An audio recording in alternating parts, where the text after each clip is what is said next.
Hi!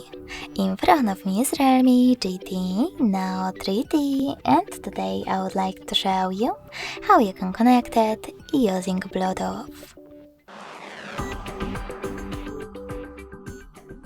First of all, go into Settings.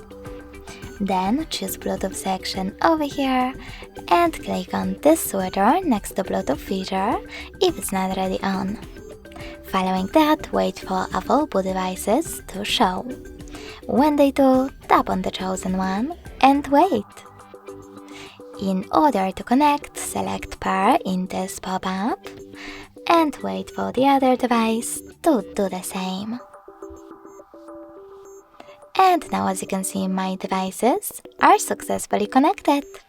If you want to disconnect them, just tap on this little icon next to the device and choose on Pair. If you want to connect to the same one, just tap on it and follow all of those instructions one more time. Thanks so much for watching. If you enjoyed this video, leave a like, comment and subscribe. Bye!